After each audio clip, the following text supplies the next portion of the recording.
Bakit kailangan pang Pilipinas, ma'am? Kumunot ang noo ko habang sinusuri ang aking flight schedule.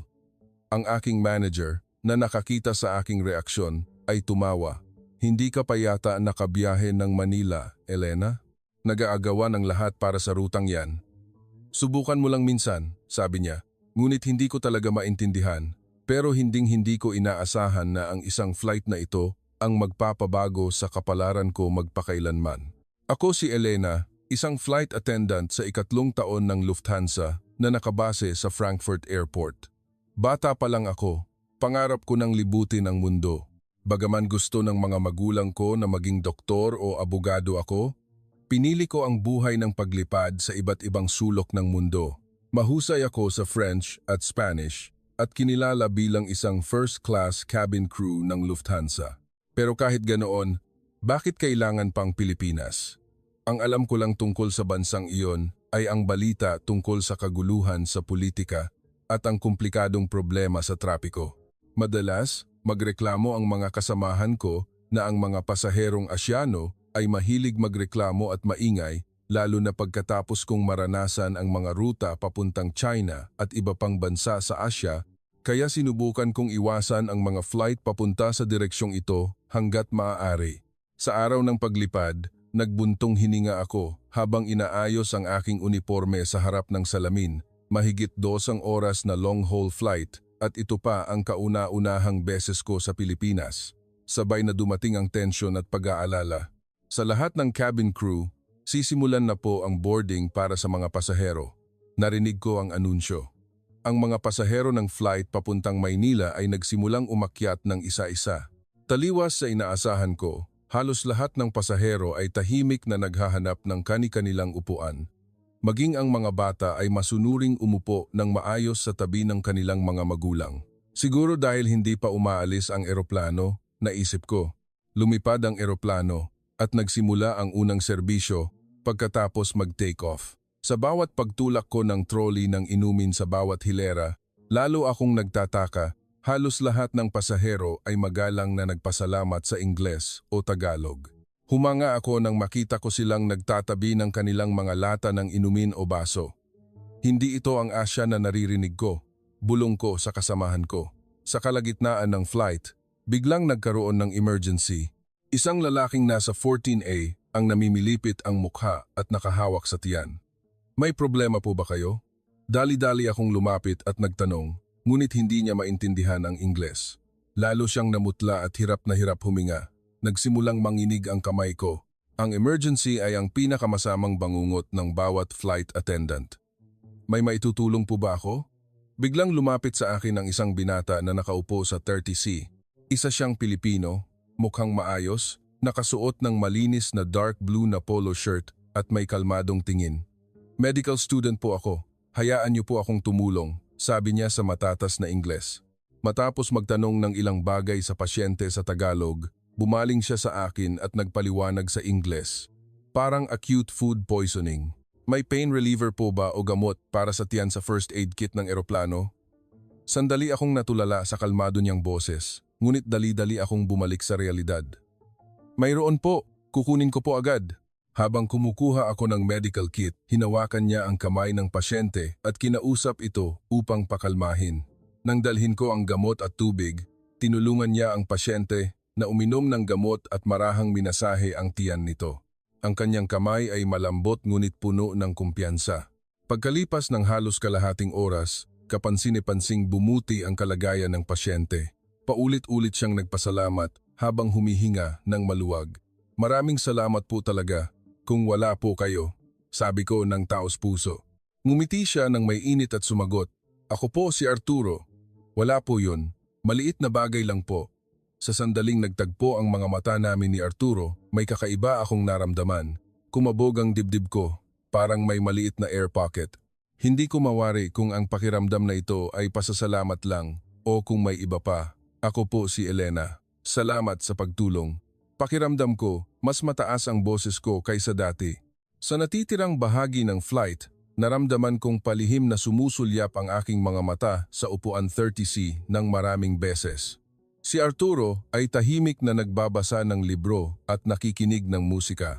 Minsan lang kaming nagkatinginan, ngumiti siya ng marahan.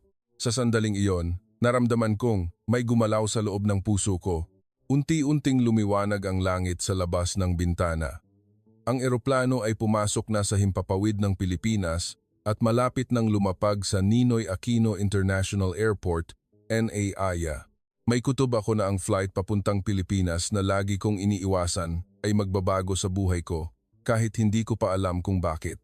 May naramdaman akong espesyal na magsisimula sa sandaling tumapak ako sa NAIA. Mula sa unang sandali ng pagtapak ko sa NAIA, patuloy akong namangha. Ang natatanging arkitektura, ang malinis na pasilidad, at higit sa lahat ang epektibong sistema ay lubos na nakapagpahanga sa akin. Kahit maganda rin ang mga airport sa Germany, ang modernong atmosfera ng NAIA ay ganap na naiiba sa Pilipinas na inilarawan ko sa aking isip. Hindi ito ang Pilipinas na akala ko, bulong ko habang nakatingin sa loob ng terminal. Ang langit na nakikita sa malaking salamin ay malinaw at ang sikat ng araw ay nagpapailaw sa loob ng airport. Habang naghihintay kami ng mga kasamahan ko para sa immigration at bagahe, palihim akong sumisilip sa paligid na parang naghahanap ng pamilyar na mukha. Sa totoo lang, si Arturo ang hinahanap ko, ngunit nahihiya ako sa aking sarili sa pag-iisip nito, kaya umiling ako ng marahan. Elena, anong nangyayari? May hinahanap ka ba? Tanong ni Carla, ang kasamahan ko. Ah, wala. Maganda lang tong airport, sagot ko. Sinubukang itago ang pamumula ng mukha ko. Habang kinukuha namin ang aming mga bagahe at naglalakad patungo sa labasan, may hindi inaasahang nangyari. Nagkasalubong kami ni Arturo sa harap ng arrivals area. Mukhang may hinihintay siya at nang magtagpo ang aming mga mata, nagulat siya. Hello, Miss Elena. Siya ang unang bumati. Kahit may bahid Filipino ang accent niya sa Ingles, ang boses niya ay kasing init pa rin ng dati. Arturo, hindi ko inaasahang makikita kita rito. Kumusta na ang pasyente? Nagsimulang bumilis ang tibok ng puso ko. Ayos na po siya. Na-check up na po sa klinik ng airport at pinayagan ng umuwi, sagot ni Arturo. First time mo po ba rito sa Maynila? Tumango ako. Oo, first time ko talaga.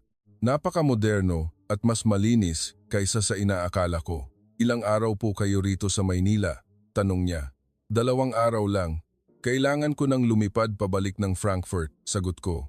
Hindi ko alam kung bakit ako nakaramdam ng panghihinayang. Nag-isip si Arturo sandali bago magsalita. Sana mag-enjoy po kayo sa Maynila kung magkakaroon po ng pagkakataon. Huminto siya at natawa ng mahiyain. Ah, wala po. Sana maging masaya po ang paglalakbay niyo. Sa sandaling iyon, narinig ko na ang tawag ng mga kasamahan ko. Kailangan na naming umalis. Salamat, Arturo. Bahagya siyang yumuko at tahimik na lumakad palayo. Sa bus papunta sa hotel, tiningnan ko ang tanawin ng Maynila na gumagalaw sa labas ng bintana. Ang mga matataas na gusali na kahalili ng mga lumang simbahan at luntiang espasyo ay kakaibang tanawin para sa akin. Ang ibang kasamahan ko ay natutulog o naglalaro sa kanilang cellphone, ngunit nakatingin lang ako sa labas ng bintana at ang imahe ni Arturo ay paulit-ulit na lumalabas sa isip ko. Pagdating sa hotel, sinabi ng mga kasamahan ko na magpapahinga muna sila dahil sa pagod, ngunit ako, hindi. Carla, lalakad-lakad muna ako sa paligid, sabi ko kay Carla. Talaga? 12 oras tayong nag-flight Tanong ni Carla, nagtataka. Ayos lang. Sayang naman, nasa bagong lungsod na ako. Hindi ako pwedeng manatili lang sa kwarto, sagot ko, tumatawa. Habang naglalakad-lakad ako malapit sa hotel, naranasan ko ang unang impresyon ko sa Maynila. Ang malinis na mga kalsada, ang buhay na mga tindahan, at ang mga taong nagmamadaling naglalakad ay lubos na naiiba sa larawan ng Pilipinas na naririnig ko. Ang lahat ay mukhang organisado at may plano.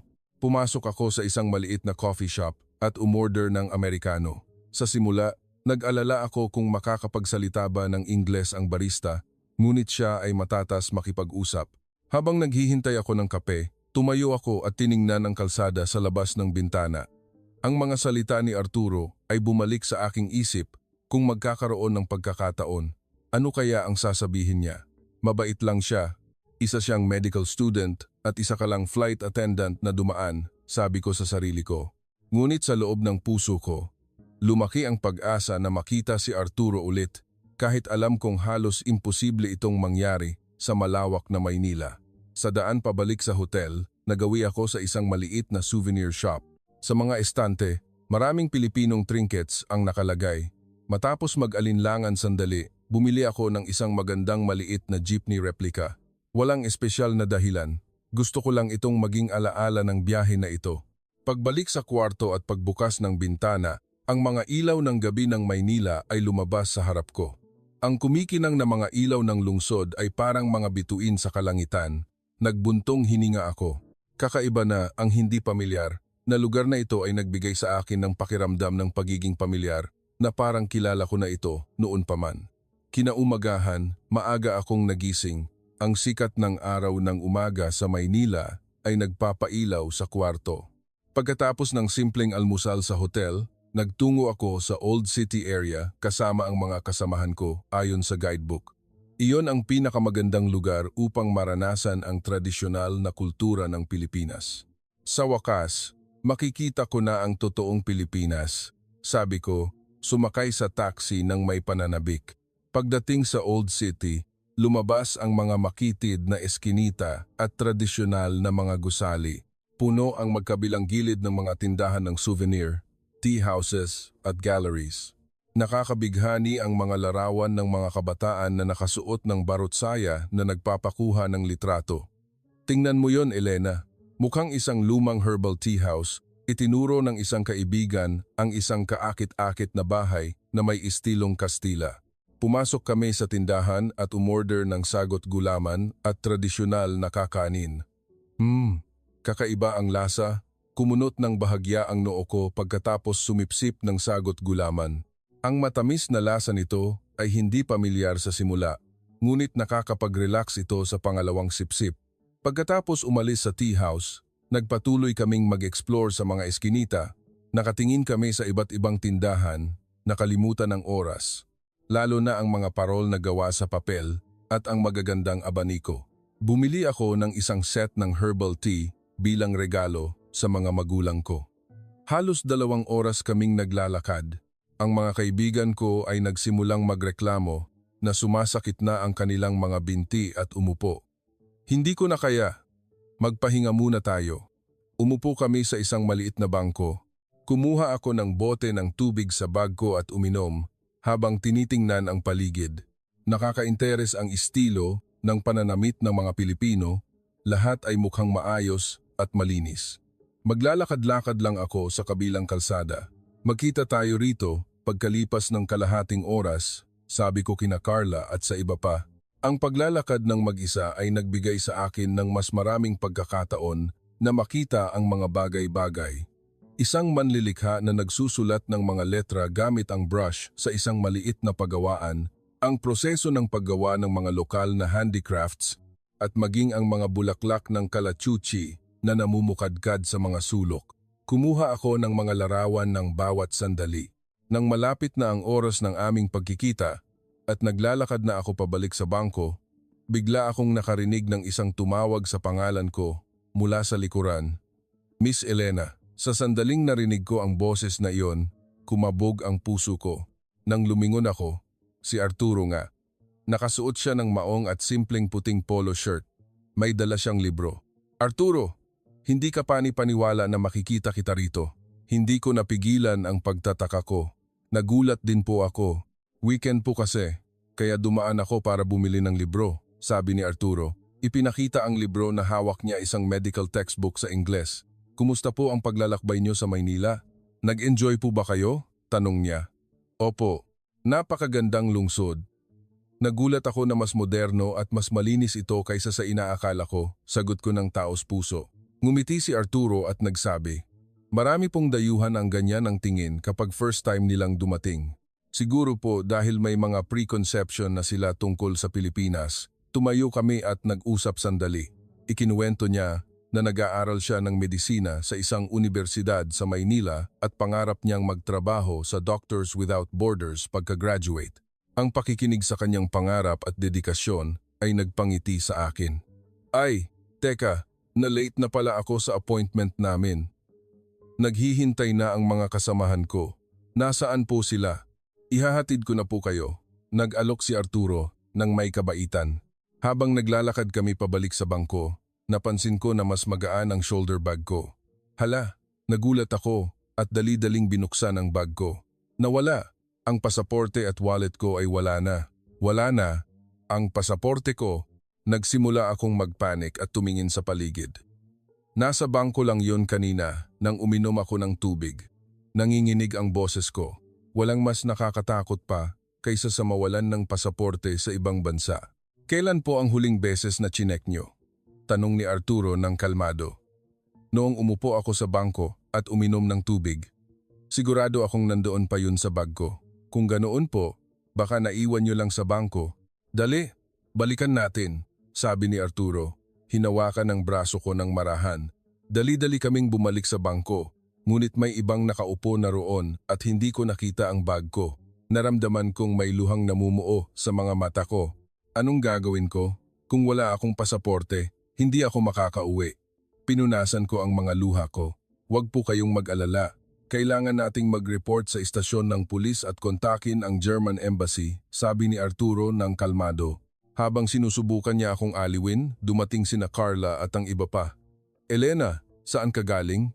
Late ka na ng kalahating oras. Sabi ni Carla, ngunit nang makita niya ang mukha ko, dali-dali siyang nagtanong, anong nangyari? Nawala ko ang pasaporte at wallet ko. Sagot ko, nanginginig ang boses. Buti na lang at tumulong si Arturo na kontrolin ang sitwasyon.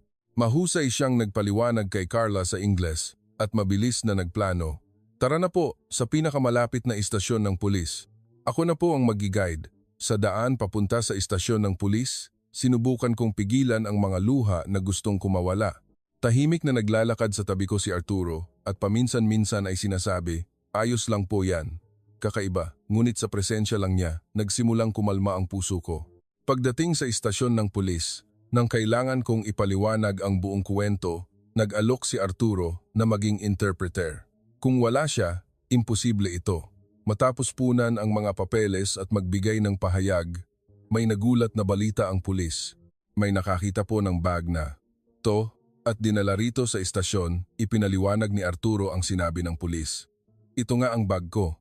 Ang pasaporte at wallet ko ay kumpleto, maging ang cash ay nandoon pa rin. Tiningnan ko si Arturo nang hindi makapaniwala. Sa Germany, hindi ko ito maiisip, sabi ko nang may pagpapahalaga. Ngumiti si Arturo. Sa Pilipinas po, karaniwan lang po sa karamihan ng tao na isauli ang mga bagay na nahanap nila, lalo na kung para sa mga dayuhan. Nang makalabas kami sa istasyon ng pulis at nasikatan ulit ng araw, nagbuntong hininga ako ng maluwag at tumingin kay Arturo. Kung wala ka, hindi ko alam kung anong mangyayari. Pangalawang beses na to. Swerte lang po.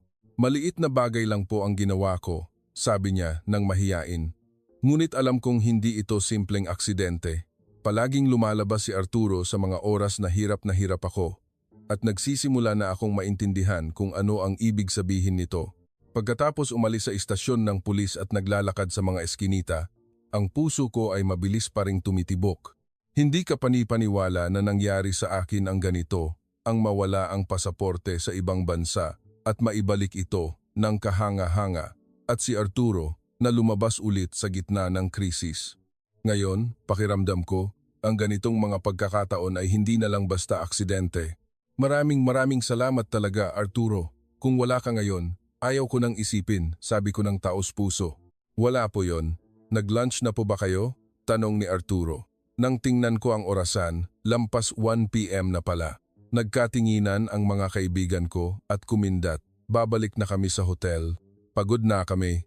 Kung gusto mong mag-explore pa, pwede kang manatili, sabi ng mga kaibigan ko na mukhang pagod na pagod, lalo na pagkatapos ng insidente sa pasaporte. Nag-alinlangan ako kung sasabay ba ako kay Arturo sa tanghalian o babalik sa hotel kasama ang mga kaibigan ko. Ayos lang. Magkita na lang tayo, sabi ni Carla, kumaway at sumakay sa taxi kasama ang iba pa. Sa sandaling naiwan akong mag-isa, naging awkward ang atmosphere.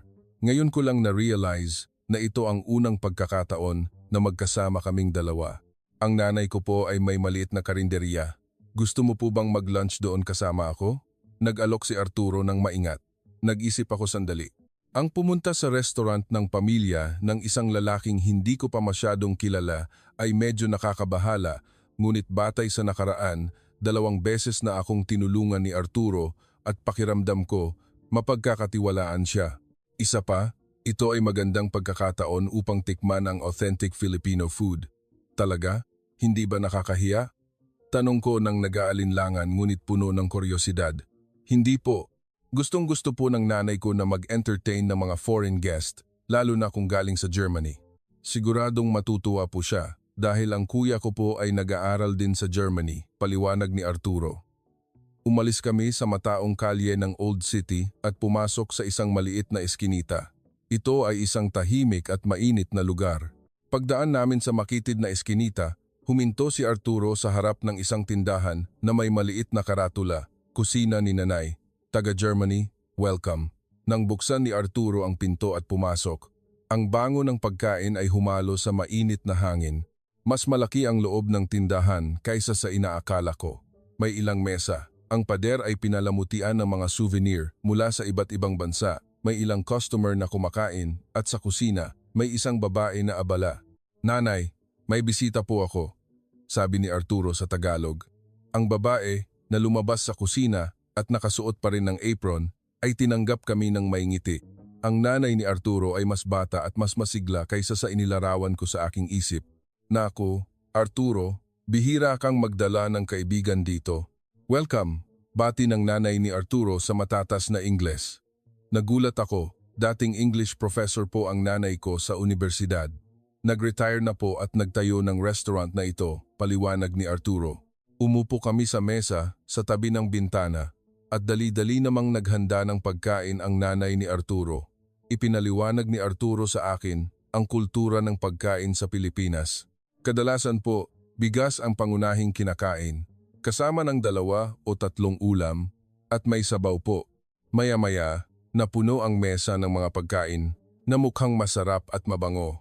May kanin, sinigang na hipon, adobong baboy, at iba pang maliliit na ulam tulad ng pinakbet at chicken arroz caldo. Lahat ba to para sa amin? Tanong ko nang nagtataka. Nagtawanan si Arturo at ang kanyang nanay. Ganyan po talaga ang Filipino food. Hindi nyo po kailangang ubusin lahat. Kainin nyo lang po kung gaano ang gusto nyo. Sa unang tikim ko, agad akong humanga. Kahit hindi pamilyar ang lasa, nakakaramdam ako ng kakaibang init sa puso. Lalo na ang sinigang na hipon na may perpektong asim at anghang na bagay sa kanin. At ang adobong baboy ay napakabango. Napakasarap po, sabi ko ng taos puso. Habang kumakain, patuloy akong inaalok ng nanay ni Arturo na kumain ng marami at sinubukan niyang lagyan ulit ng kanin at ulam ang plato ko. Nag-alala ako na baka masyadong mahal dahil sa sobrang pag-aasikaso. Hindi ba po mahal ang ganito karami? Tanong ko ng may pag-aalinlangan. Tumawa si Arturo at nagpaliwanag, huwag po kayong mag-alala, fixed price po yan. Ganyan lang po talaga ang mabuting kalooban ng nanay ko. Talaga? Hindi ko talaga maiisip, yan sa Germany, hindi ko mapigilan ang pagtataka ko. Nang matapos kaming kumain, nagdala ang nanay ni Arturo ng prutas at mainit na tsaa. Ang mabangong tsaa ay perpektong panghimagas pagkatapos ng pagkain. Napakahusay po ng Filipino food. Lalo na po ang ganitong mainit na pag-aasikaso. Lubos po akong humanga, sabi ko. Ang hospitality po ay isa sa aming espesyal na kultura. Ang importante ay mapasaya ang aming bisita ng taos puso, sabi ng nanay ni Arturo ng may pagmamalaki. Habang nag-uusap kami, naramdaman ko na ang sandaling ito ay higit pa sa simpleng tanghalian. Ito ang sandali kung saan naranasan ko ng direkta ang mabuting kalooban ng mga Pilipino, ang kultura ng pagbabahagi at ang pagtanggap. Hindi lang po ito ordinaryong pagkain. Ito po ay pagkain na galing sa puso, sabi ni Arturo, na parang nabasa ang isip ko. Nang umalis kami sa tindahan, naramdaman kong mainit ang puso ko, hindi lang dahil busog ako, kundi dahil parang napunan ang kaluluwa ko. Ngayon ko lang na-realize kung gaano ka-espesyal ang maranasan ang init ng pamilya ng isang hindi kilalang tao sa ibang bansa. Talagang espesyal ang araw na ito. Maraming salamat po. Nagpasalamat ako kina Arturo at sa nanay niya ng taos puso. Bumalik ka ulit dito, sabi ng nanay ni Arturo. Hinawakan ang kamay ko ng may init. Habang naglalakad kami sa kalye kasama si Arturo, naisip ko ang kakaibang pakiramdam ng pagiging pamilyar na nararamdaman ko sa hindi pamilyar na lungsod na ito. Siguro, mas malapit sa akin ang Pilipinas kaysa sa inakala ko noon. Nakaranas na po ba kayo ng Pasig River Cruise? Ang tanong ni Arturo ay nagpaiiling sa akin. Nag-iisip pa lang ako kung paano ko gagamitin ang huling araw ko sa Pilipinas. Hindi pa. Nakita ko sa guidebook pero wala pa akong oras, sagot ko. Kung ganoon po, tara na ngayon.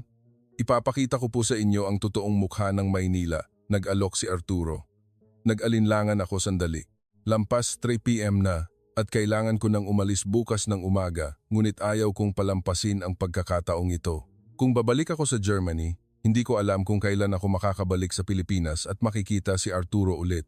Opo, gusto ko, sagot ko nang nakangiti. Sumakay kami sa tren papunta sa Pasig River area. Ang tren ay malinis at napaka-epektibo.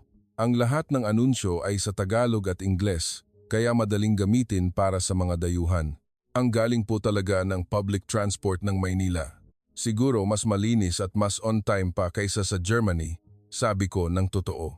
Ngumiti si Arturo. Masaya akong marinig yan. Mahalaga po sa Pilipinas ang teknolohiya at convenience. Nang bumaba kami sa tren at naglakad sa parke sa tabi ng ilog, lumabas ang tanawin ng malawak na ilog at ang lungsod sa magkabilang gilid. Puno ng buhay ang gilid ng ilog. May mga nagbabike, mga pamilyang nagpipiknik at mga nagjo-jogging. Ang laki at ganda pala ng ilog kaysa sa inakala ko, sabi ko nang humanga. Gusto niyo po bang mag-boat ride para makita ang view? Ang pagtingin po sa Maynila mula sa ilog ay nagbibigay ng ibang perspektibo, nag-alok si Arturo. Bumili kami ng tiket at sumakay sa bangka. Nang umupo kami sa isang lugar na may banayad na sikat ng araw, dumampi ang malamig na hangin mula sa ilog. Habang dahan-dahang gumagalaw ang bangka, lumawak ang panorama ng Maynila. Ang ganda po pala talaga ng lungsod na ito, sabi ko ng taos-puso. Sa simula, may prejudice ako sa Pilipinas. Akala ko, magulo, komplikado, at nakakapagod na lugar. Nag-isip si Arturo sandali, bago nagtanong ng marahan. Nagbago na po ba ang pananaw nyo? Tumango ako. Oo, nagbago ng husto. Napakabait at magalang pala ng mga Pilipino. Handa talagang tulungan ang isang hindi kakilala, may mabuting kalooban at mahilig magbahagi tulad ng nangyari sa akin. Ang pagbabalik lang ng pasaporte ko ay sapat na para malaman. Tumawa si Arturo. Ang generalization po ay laging delikado. Lahat ng bansa ay may mabuti at masamang tao, pero sa kultura po namin, mahalaga ang pagmamalasakit at pagiging magalang. Ito po ay value na itinuro sa amin mula pagkabata. Habang dumadaan ang bangka sa tapat ng Intramuros, sumasalamin sa ilog ang sikat ng araw sa hapon na kumikinang na parang ginto. Ang ganda ng sandaling iyon ay nagpatahimik sa amin at tiningnan lang namin ang tanawin. Humihingi po ako ng paumanhin sa maling pag-unawa ko sa Pilipinas, sabi ko ng pabulong. Masyado akong prejudiced, umiling si Arturo. Huwag po kayong humingi ng paumanhin. Lahat po ng tao ay may preconception tungkol sa mga lugar na hindi nila alam. Ang mahalaga po ay ang pagkakaroon ng open mind at handang maranasan ito mismo at baguhin ang inyong pananaw. Mayroon po niyan si Miss Elena. Ang mga salita niya ay nagpagaan sa pakiramdam ko.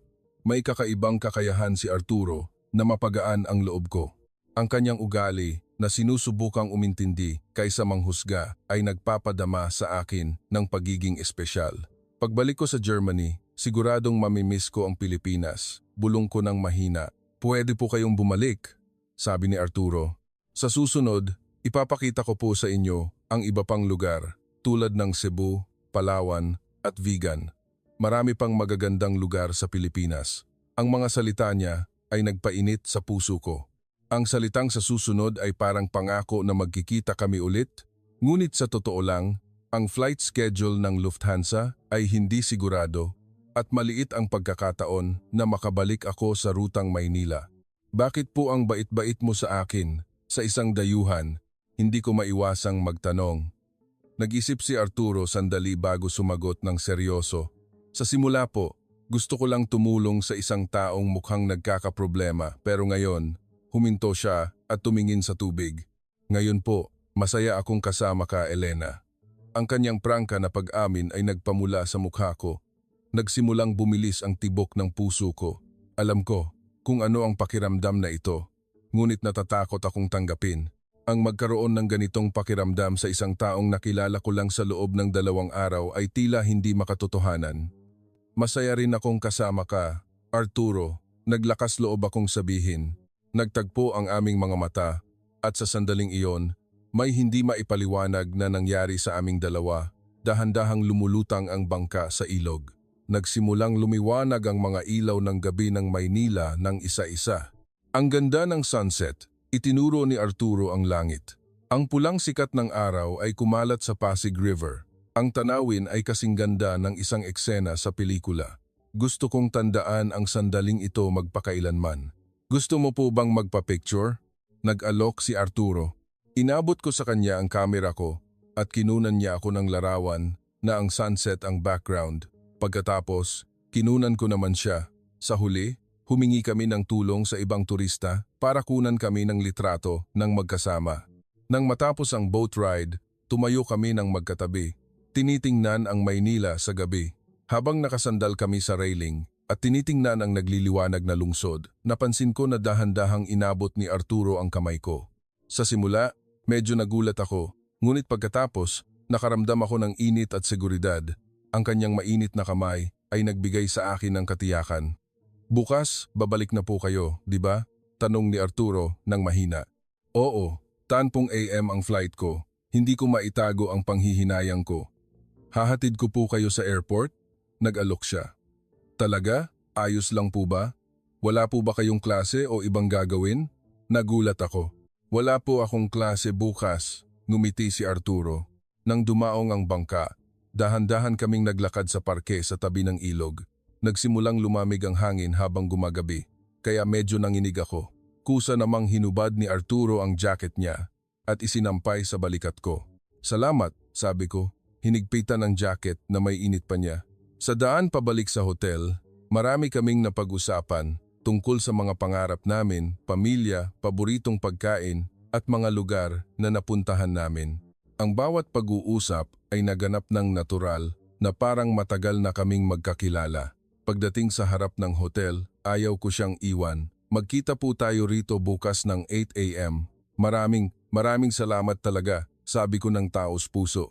Nagalinlangan si Arturo sandali bago ako dahan-dahang niyakap.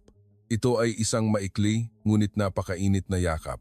Pagkatapos, sinabi niya, magkita tayo bukas, bago siya tumalikod at lumakad palayo. Pagbalik sa kuwarto at humiga sa kama, tiningnan ko ang kisame at inalala ang lahat ng nangyari ngayong araw. Masaya ako at nalulungkot. Ang pag-alis sa lahat ng ito bukas ay masakit. Ngunit may isang bagay akong sigurado. Ang pagdating ng Pilipinas at ang lalaking si Arturo sa buhay ko ay hindi lang simpleng aksidente. May kutob ako na ito ang simula ng isang bagay na mas malaki at mas makabuluhan. 3 linggo ang lumipas pagkatapos ng pagbalik ko sa Frankfurt. Sa bawat umaga na paggising ko, ang mga alaala ng Maynila ay tila panaginip, ngunit ang isang larawan na nakalagay sa bedside table ko ay nagpapatunay na ang lahat ay totoo. Iyon ang larawan namin ni Arturo sa Pasig River Cruise. Elena, lumabas na ang schedule natin ngayong linggo. Pumasok si Maria, ang kasamahan ko, sa kwarto. Humigop ako ng kape at sumagot ng walang interes. Saan? New York? London? Hindi, sa Maynila ulit, sabi ni Maria, malaki ang mata. Nagulat ako at muntik nang maibuhos ang kape ko. Ha? Maynila? Talaga? Oo, pero bakit ka nagulat? Karaniwan, nagrereklamo ang lahat kung 2 beses silang lumilipad sa iisang ruta ng magkasunod. Tanong ni Maria nang may pagdududa. Kasi, mas maganda pala ang Pilipinas kaysa sa inakala ko, sagot ko, nalilito sa sarili kong reaksyon. Tinitigan ako ni Maria, o baka may espesyal na nangyari doon. Naramdaman kong uminit ang mukha ko. Ayaw ko pang ikuwento kay Maria ang tungkol kay Arturo. Masyado pang bago at mahalaga ang pakiramdam na ito para ibahagi sa kahit sino. Masarap lang talaga ang pagkain, sagot ko, umiwas. Nang papalapit na ang araw ng flight papuntang Maynila, lalo akong kinabahan. Nag-email ako kay Arturo na pupunta ulit ako sa Maynila, ngunit hindi siya sumagot. Baka para sa kanya, isa lang akong dayuhan na dumaan, ang isip na iyon ay nagpabigat sa puso ko. Nang pumasok ang eroplano sa himpapawid ng Maynila, ang tanawin sa labas ng bintana ay nagbigay sa akin ng kakaibang pamilyar na pakiramdam na parang bumalik ako sa isang matandang kaibigan. Pagdaan ko sa immigration at lumabas sa arrivals area, halos tumigil ang tibok ng puso ko. Si Arturo ay nakatayo sa harap ng labasan. May hawak siyang isang puting papel na nakasulat, Elena. Nang makita ko siya, dali-dali akong lumapit. Ngumiti siya at lumapit. Natanggap ko po ang email nyo. Hindi po ako sumagot kasi gusto ko po kayong salubungin at kausapin ng personal. Umupo kami sa coffee shop sa airport. Ikinuwento ni Arturo na naging abala siya sa kanyang exam sa medical school nitong nakaraang 3 linggo. Ikinuwento ko naman ang buhay ko sa Frankfurt at kung gaano ko na-miss ang Pilipinas. 2 araw lang po kayo rito, tapos balik na ulit, di ba? Tanong ni Arturo. Oo, medyo maikli lang ngayon, pero babalik ako. Maraming ibang crew ang gusto ring lumipad sa rutang Maynila, pero susubukan kong humingi ulit, sagot ko. Kung ganoon po, pwede po ba tayong mag-tour ulit? Marami pa pong lugar na hindi ko na ipapakita sa inyo, nag-alok si Arturo ng maingat, at iyon ang simula ng aming espesyal na relasyon.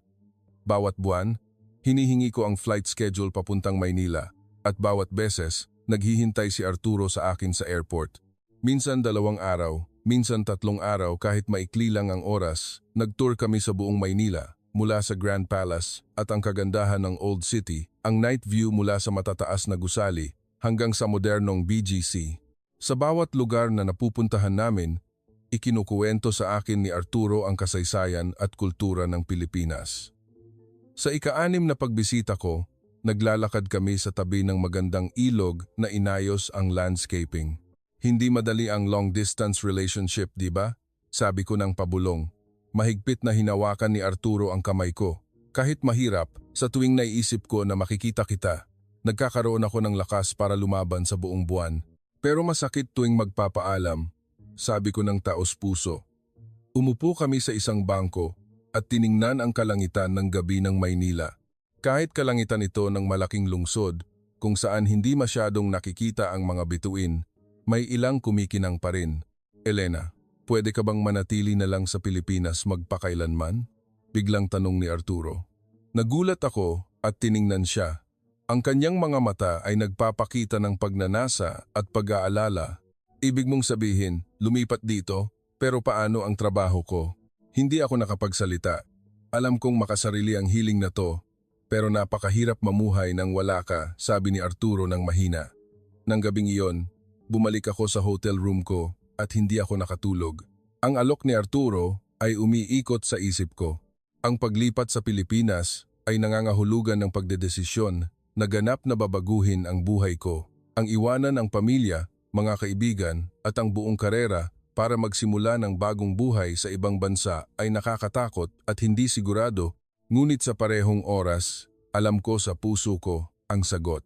Ang pakiramdam ng pagiging walang laman sa tuwing nakakabalik ako sa Frankfurt at ang kaba sa tuwing lumalapag ang eroplano sa naya ang puso ko ay nasa Maynila na sa tabi ni Arturo. Kinaumagahan, naglakad kami sa parke, nag-uusap.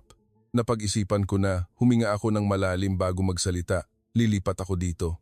Nanlaki ang mga mata ni Arturo. Talaga? Totoo? Oo, totoo. Babalik ako sa Germany para ayusin ang lahat, mag-resign at lilipat na ako dito, nanginginig ang boses ko. Walang sinabi si Arturo kundi mahigpit akong niyakap.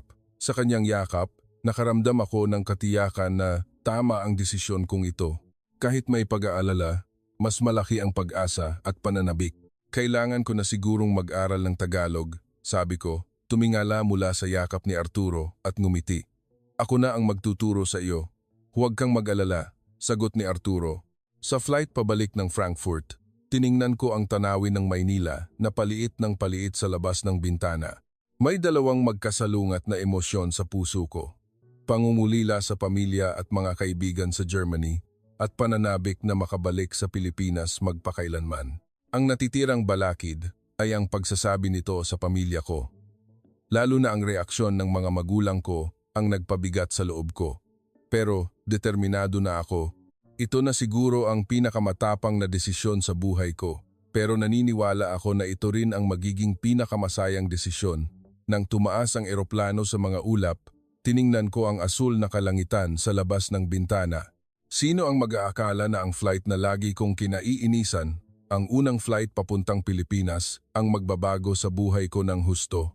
Ang isang aksidenteng pagkikita ay nagpabago sa direksyon ng buhay ko magpakailanman. Salamat Arturo, bulong ko sa ulap. Nangako akong babalik ako at magkikita kami ulit sa lalong madaling panahon. Pumikit ako at inalala ang mga alaala ko sa Maynila ng isa-isa. Hindi nagtagal, sa bahay ng mga magulang ko sa Germany, na puno ng tensyon ang atmosphere. Ano, lilipat ka sa Pilipinas? Malakas na umalingaw-ngaw ang boses ni Papa sa sala. Namumula ang mukha niya sa galit.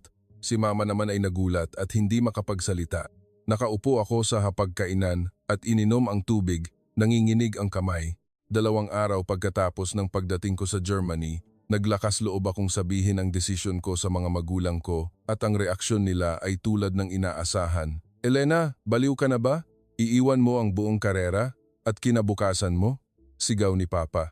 Para sa isang lalaking nakilala mo lang sa loob ng ilang buwan? Papa, mabuting tao po si Arturo. Doktor siya at napakabait at responsableng tao. Sinubukan kong ipaliwanag ng pinakalmado ngunit nanginginig pa rin ang boses ko, lalaking Asyano. Hindi. Yan ang mahalaga. Ang mahalaga, iiwanan mo ang stable mong trabaho at ang kinabukasan mo, sabi ni Papa, nag-iwas ng kamay sa pagkadismaya. Sa wakas, nagsalita si Mama. Elena, naiintindihan ko ang pag-ibig, pero naisip mo ba kung gaano kahirap ang buhay sa ibang bansa? Ang wika, kultura lahat ay iba, nag-aalala si Mama. Naiintindihan ko, Mama, hindi magiging madali, pero mahal ko ang Pilipinas at si Arturo. Naniniwala akong mas magiging masaya ako sa buhay doon, sabi ko ng taos puso. Alam ni Papa na mahilig kang mag-travel, pero hindi ito paglilibang. Ito ay paglipat. Ibig sabihin, maninirahan ka na roon habang buhay. Hinawakan ni Papa ang ulo niya sa kawalan ng pag-asa. Nagbuntong hininga ako. Inaasahan ko na hindi magiging madali ang usapan na ito, ngunit hindi ko inakalang magiging ganito kalala. 30 years old na po ako, Papa. Nasa edad na ako para magdesisyon sa sarili kong buhay. Ang hapunan ay natapos sa katahimikan. Hindi na nagsalita ang mga magulang ko tungkol sa desisyon ko. Ngunit ang kanilang pagkadismaya at pag-aalala ay kumalat sa hangin. Pagbalik ko sa kwarto, tinawagan ko si Arturo. Kumusta po? Ang mainit na boses ni Arturo ay narinig sa kabilang linid. Tulad ng inaasahan, hindi, mas malala pa. Sagot ko, nagbuntong hininga. Akala ni Papa at Mama, baliw na ako. Kailangan lang siguro nila ng oras. Biglaan kasi, sabi ni Arturo nang may pag-unawa. At ang mga magulang mo? Anong sabi nila? Tanong ko, curious. Tumahimik si Arturo sandali bago sumagot. Sa totoo lang, nagulat din po sila sa simula. Hindi po nila inasahan na magkakaroon sila ng German na manugang. Si Papa po kailangan pa ng konting oras. Pero sa huli, matatanggap din po niya. Bago ako matulog ng gabing iyon, tiningnan ko ang tanawin ng Frankfurt sa labas ng bintana. Ito ay isang pamilyar na tanawin, ang lugar kung saan ako lumaki. Pero kakaiba, ngayon, parang hindi na ito pamilyar, na parang umalis na ako rito. Kinabukasan, nag-resign ako sa Human Resources ng airline. Nagulat ang opisyal, ngunit inintindi naman niya ang desisyon ko. Ang huling flight ko ay sa loob ng 3 linggo at sa kabutihang palad, ang destinasyon ay Maynila. Elena, aalis ka na talaga? Tanong ni Carla. Ang matagal ko ng kasamahan nang hindi makapaniwala. Oo, totoo, sagot ko, nakangiti. Iiwanan ang lahat para sa pag-ibig. Ang tapang mo talaga, sabi niya, na may halong inggit at pagtataka. Ang mga salita niya ay nagpaisip sa akin. Ito ba ay katapangan o kabaliwan? Ngunit sa loob ng puso ko, alam kong ito ang pinakamatapang na desisyon at sa parehong oras, ito ang pinakamatapat na desisyon sa aking puso. Maraming araw ang lumipas. Ginugol ko sa pag-aayos ng mga gamit, pagkansela ng apartment lease, at paghahanda ng mga kinakailangang dokumento. Gabi-gabi, nagvi-video call kami ni Arturo para planuhin ang buhay namin sa Pilipinas. Nakahanap si Arturo ng maliit na apartment para sa akin sa Maynila at mag-enroll ako sa klase ng Tagalog. Medyo mahirap siguro sa simula, pero kung magkasama tayo, malalampasan natin ang lahat. Nagbigay ng lakas ng loob si Arturo mula sa kabilang panig ng screen. Nag-host ako ng farewell party para sa mga kaibigan ko. Lahat sila ay nagulat sa desisyon ko, ngunit nagbigay ng suporta. Sana maging masaya ka. Huwag kang kalimutang makipag-ugnayan, sabi ni Sofia, ang matalik kong kaibigan, habang umiiyak. Ang pinakamahirap ay ang relasyon ko sa mga magulang ko, lalo na kay Papa na hindi pa rin tanggap ang desisyon ko. Isang gabi bago ang biyahe ko sa Pilipinas, naglakas loob akong kumatok sa kwarto ng mga magulang ko. Pasok, narinig ko ang boses ni Mama. Sa kama, may isang lumang family photo album na nakabukas. Tinitingnan ni Mama ang mga litrato ko noong bata pa ako. Mahilig ka nang mag-adventure noon pa, sabi ni Mama. Itinuro ang litrato ko noong 5 taong gulang ako na umaakyat sa isang malaking puno. Umupo ako sa gilid ng kama at hinawakan ang kamay ni Mama. Mama, kahit lumipat ako, anak mo pa rin ako. Tatawag ako ng madalas at babalik ako tuwing bakasyon. Namumuo ang luha sa mga mata ni Mama. Alam ko, anak, gusto ko lang na maging masaya ka, pero hindi ko maiwasang mag-alala. Nakatayo si Papa sa tabi ng bintana at nakatingin sa labas. Dahan-dahan siyang lumingon at tumingin sa akin. May luha din sa kanyang mga mata. Hindi ko akalaing papayag akong umalis ka nang ganito kalayo, nanginginig ang boses ni Papa. Pero kung gusto mo talaga yan, rerespetuhin ko ang desisyon mo. Ang mga salita niya ay nagpatakbo sa akin para yakapin si Papa. Ang kanyang matibay na mga braso ay yumakap sa akin at sa yakap na iyon, nakaramdam ako ng seguridad tulad noong bata pa ako. Salamat po, Papa, bulong ko. Sana ang lalaking si Arturo na yan ay mapasaya ka. Kung hindi, hindi natapos ni Papa ang pangungusap. Huwag po kayong mag-alala. Mabuting tao po talaga si Arturo, sabi ko ng may kumpiyansa. Sa huling araw ko, isinuot ko ang uniforme ng Lufthansa at naghanda para sa huling flight ko. Sa loob ng 2 araw, uupo na ako sa eroplano papuntang Pilipinas bilang ordinaryong pasahero, pero ngayon, ito ang huling araw ko bilang isang flight attendant. Tanda ko ang bawat sandali ng flight na ito sa aking puso. Ang pagbati sa mga pasahero, ang serbisyo ng inumin, ang pakikipag-usap sa mga kasamahan ko. Maraming alaala sa loob ng 5 taon ang nag-flashback sa isip ko, parang isang pelikula. Nang lumapag ang eroplano sa Naya, kumabog ang puso ko. Lahat ay malinaw na ngayon. Nagpaalam ako sa mga pasahero na bumababa bago ako nagtungo sa crew room. Elena, mananatili ka na talaga rito? Tanong ni Carla sa huling pagkakataon.